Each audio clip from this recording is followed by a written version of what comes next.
I've learned about the hybridization program that's been going on with a number of these extraterrestrial species and the humans whom they take for these experiences.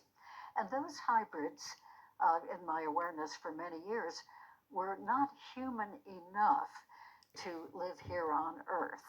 So they were living on the ships or on other planets with those beings. And when you say not human enough, because they didn't look like us? They didn't look like us enough. They sort of did, but if they were to be here, they'd be considered very peculiar. And then I began to realize by meeting certain people at conferences that there were some hybrids who were actually living here on Earth. The first one was a wonderful woman, a hybrid, named Cynthia Crawford. No, she did not know until she was age 35. Wow. And how she found out was that her father told her about this.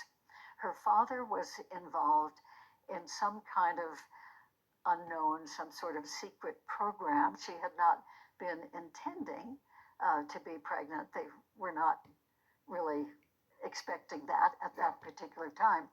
But she was pregnant and she carried that baby full term and delivered just like a regular mother here on Earth does.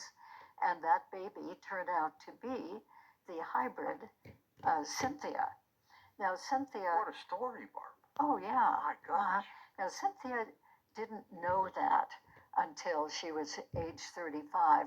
And her father finally thought, well, it's time that she knows how she was created. Now, how did she accept this story? She had always felt very, very different than her family and from anybody she ever knew anywhere. She certainly felt like a different kind of child. And when you hear the term, Barbara, hybrid, yes, obviously think part human, part extraterrestrial. yes. Of the extraterrestrial type, are we talking about one sect, one race, or a number of different kinds of races out there? We're talking about a number of different kinds of races.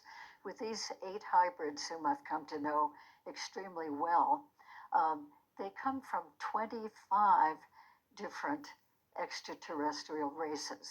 Now, there may very well be other hybrids who are a mixture of still more different kinds of races.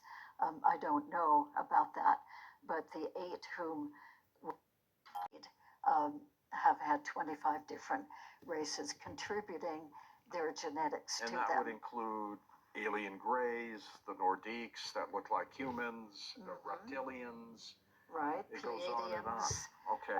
Blue Arcturians. You don't think, though, that it's a program to replace us? No, I do not think it's a program to replace us. I think it's completely benevolent. Now, in saying this, I must admit that I'm certainly aware of the opinion of Dr. David Jacobs, whom I know personally. I think he's a brilliant. great guy. I really enjoy him very much. It just happens He that takes the other he position. has had people come to him who've had very different experiences in regard to ET human hybrids.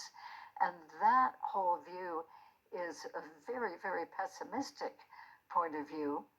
And it just happens that people have come to me about hybridization who have a very positive view. So all I can say is that maybe there's some of both. Maybe there are some hybrids who do intend eventually to take over the world. Hybridization, to me, means taking good parts of both and mixing them into one. Yes. What's the good part of the ETs that they're trying to give us? Oh, there are many, many good parts. For instance, they're very intelligent. They're very broad in their thinking, very open-minded. They're very psychic. They have healing skills. They read auras easily. They feel the frequencies. The hybrids have the vibrations, the frequencies of the extraterrestrials. And what do they want from us, Barb? What do we control?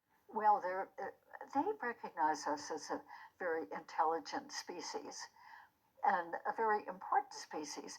For one thing, humanity, they say, has been comprised with extraterrestrial genetics from way back, probably in the beginning of what we consider humanity. Does the delivering doctor know that they're hybrids? No, the delivery doctor does not know that they're hybrids. Nobody knows. Even the parents don't know at that point that they're hybrids. But the parents do notice as the babies are developing into toddlers and young children, they notice that they're substantially different. Do we know how long they live? Well, so far, the oldest one, whom I know, is age 65. They seem to live normal human lifetimes. Could they go to 200, 300? I don't know if they could live beyond 100 or so. Time will tell. We don't know that yet. Is this hybridization program, the one that you've been studying, relatively new, or has it been going on since the beginning of time? Well, really, all I know is that these people, the oldest of whom is 65 at this point, 66 maybe by now, I don't know if this has been going on for centuries and there were other hybrids. I suspect, but I don't know, that it might be this generation type of happening. Well, it's interesting.